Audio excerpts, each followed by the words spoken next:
I now would like to proceed with the second part of the announcement. And I need to just give a word of caution that it is not the most comfortable announcement that you've heard in this masjid. It's a bit of a long announcement. Please bear with me. And it's been a week in our country when I think each and every South African should hang his head or her head in shame. I repeat, it's not a comfortable announcement, but certain things have to be said. You cannot just wipe them under the carpet. As Sheikh Abdul Rahman has mentioned, we heard the news on Wednesday that a father hanged 4 of his children in Durban this week. Also, and this is where the uncomfortability comes in, a young boy gets raped in a toilet in a masjid in Pietermaritzburg. Uncomfortable, Jamaat, uncomfortable, but it's happening.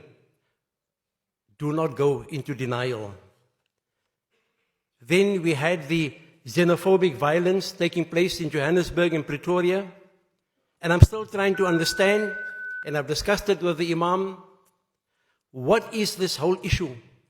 Because 80% of the land in this country is not in the hands of black people.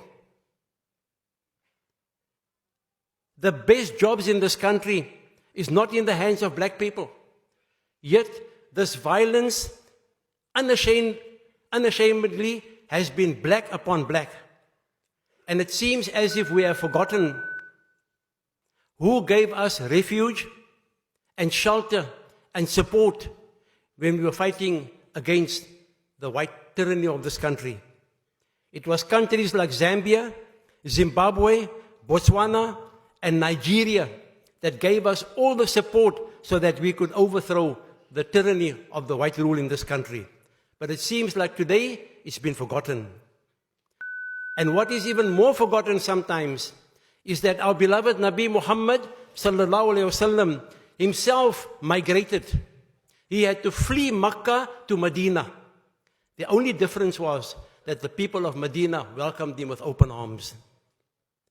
And last week on Thursday, when Sheikh Abdul Rahman and I entered this masjid for Maghrib, there was a bigger number of people than normal in this masjid.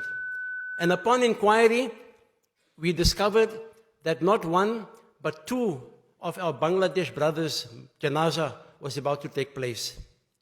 These were people who left the shores of their homeland, came across the oceans to come and settle in a foreign country which they call Africa, South Africa. They come to Cape Town and then they proceed to a small little place called Malmesbury, opening up a tuck shop, working 24 hours a day, 7 days a week, so that they could have a piece of bread for themselves. And I know many of them feed their families back home in Bangladesh. And a maniac comes and he pumps bullets into the bodies of these 2 people. These people, the Bangladesh community, we must not forget, are doing exactly what our forefathers did when they came here 100 years ago. They came for a better life. The only difference is that when our forefathers came, they came into a detested apartheid state. They are today coming into a gangster state. Wednesday night in Philippi, 2 Metro police were killed. And in case you are wondering, Jamaat, what is that ping sound that's going on in this masjid today? There's nothing wrong with the equipment. There's everything wrong with the country. For every 29 seconds, a woman is raped in this country. And that ping is to remind our conscience. 8th of August, Megan Creamer, 30 years old. 22nd of August, Lynette Volshenk, her body chopped up. 30th of August, Leandre Jagels. On the same day, Jesse Hess murdered together with her 85-year-old grandfather. On the 1st of September, I told you it's uncomfortable. Janika Mello, 14 years old from Hines Park. And then on the 2nd of September, the event that has shocked the entire world. 19-year-old UCT student, Yuinene Medwatiana. All this happens in the month of August, which is supposed to be a month dedicated to our beloved woman. Something has gone wrong, Jamaat. Something has gone seriously wrong. And today, from this masjid, we echo those words, enough is enough. Our women and our children are living in fear. All this because men are the problem. Perverted men are the problem. And I hope not, but if there's a perverted man sitting in this Jamaat, shame be upon you. They must realize, these perverted men, that they don't own woman. Woman is not their property. It is not their object of lust.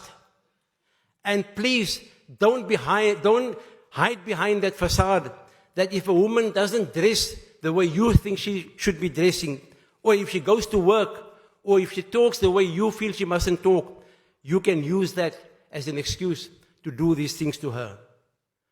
All men must hang their heads in shame today because of what fellow perverted men are doing. The message from this masjid is very clear, supported by the imams. Stop raping our women. Stop murdering our women. Stop this femicide. If you really want to apply the rules of Sharia, this finger is not even allowed to touch the body of a woman that is a stranger to me. That is how strict the Sharia is in terms of the relationship between a man and a woman. A woman are too precious a gift that has been bestowed upon us by Allah subhanahu wa ta'ala. And today, we will be requesting Sheikh Ismail, when he leads the salah inshallah, in the second rakat, once again to recite the kunut, in that Almighty Allah must protect our women, protect our children, protect our nation, and save us from this tyranny that has befallen us. I've taken a little bit of time. I hope you do understand. Shukran. Assalamu alaikum wa rahmatullahi ta'ala wa barakatuh.